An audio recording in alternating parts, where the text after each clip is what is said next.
في شخصيات كده بمجرد ما بتظهر على الشاشة بتسيب علامة ما بتتنسيش. النهاردة هنتكلم عن واحدة من الشخصيات دي، إعلامية من طراز فريد، واحدة من عمالقة التلفزيون المصري اللي حفرت اسمها بثقافتها وحضورها، الإعلامية القديرة فاطمة الكسباني. يلا بينا نعرف حكايتها.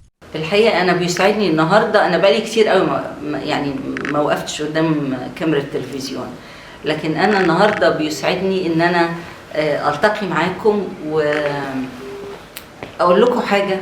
أنا حاسة مجرد إحساسي إن أنا هتكلم في مشوار وتاريخي المهني ده عامل لي راحة وطمأنينة داخلية ما حصلتش الحقيقة، وسعادة بكل المقاييس.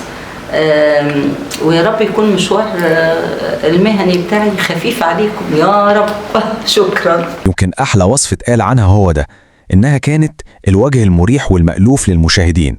الكلمتين دول فيهم كل حاجة، بيلخصوا علاقة الحب والقبول اللي استمرت بينها وبين الجمهور المصري لسنين وسنين.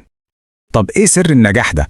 الحقيقة إنها كانت خلطة خاصة جدا، ثقافة واسعة، نطق سليم للحروف، ووثقة كبيرة بالنفس. كل ده مع وش وحضور رقيق وهادي. الصفات دي هي اللي خلتها تعدي من اختبار المذيعات الصعب جدا. في وقت الشاشة كان فيها أسماء يعني عمالقة فعلا، بس في بداية دي على قد ما كانت قوية جدا على قد ما كانت غريبة شوية، ومعها أزمة يمكن محدش كان يتوقعها خالص.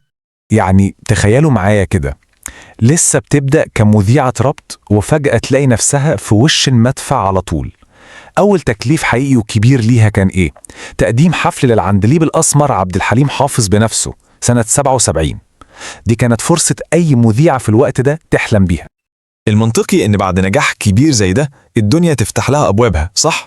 لا، اللي حصل كان العكس تماما، وهنا بقى المفاجأة. صدقوا أو ما تصدقوش، الحفلة دي كانت السبب في إنها تتوقف عن الشغل أكتر من شهر كامل، لكن القرار كان صعب قوي. بداية درامية قوي، المسيرة عظيمة، بس هي أثبتت إنها أقوى من أي حاجة. بعد الأزمة دي ما عدت، فاطمة الكسباني رجعت تاني للشاشة ورجعت أقوى.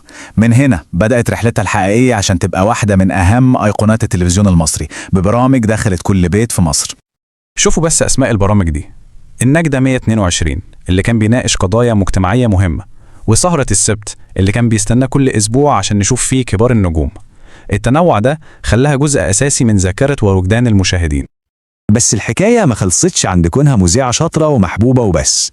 لا، فاطمة الكسباني لما دخلت عالم الإدارة أثبتت إنها قائدة من الدرجة الأولى. شوفوا بقى التسلسل الإداري ده ملهم بجد، من كبيرة المذيعات لرئيسة القناة الأولى نفسها، وبعدها نائبة لرئيس التلفزيون، لحد ما وصلت لأنها تكون القائمة بأعمال رئيس التلفزيون. مسار بيورينا قد إيه كان في ثقة في قدراتها القيادية. لما نبص على الخط الزمني ده بنشوف القصة كاملة، من البداية الصعبة والمفاجأة سنة 77 ولحد ما وصلت لقمة الأرم في التلفزيون المصري. دي رحلة بجد تلخص معنى الإصرار والنجاح والكفاءة. والنقطة المهمة قوي هنا إنها في كل محطة من دول، في كل منصب مسكته، كانت بتثبت إنها قدها وزيادة. وده اللي بيورينا إن النجاح الحقيقي مش بس موهبة قدام الكاميرا، لا ده كمان حكمة وإدارة ورا الكواليس. في الآخر خالص بقى، بعد كل المناصب والبرامج دي، إيه اللي بيفضل؟ الأثر الطيب والإرث اللي بنسيبه ورا ظهرنا. والإرث اللي سابته فاطمة الكسباني كان أكبر بكتير من مجرد برامج ومناصب.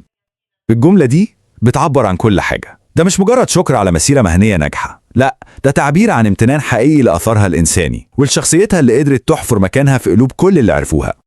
وده يمكن يكون هو النجاح الأعظم من أي منصب، إنها ما كانتش مجرد زميلة أو مديرة، لا دي كانت محبوبة من الكل.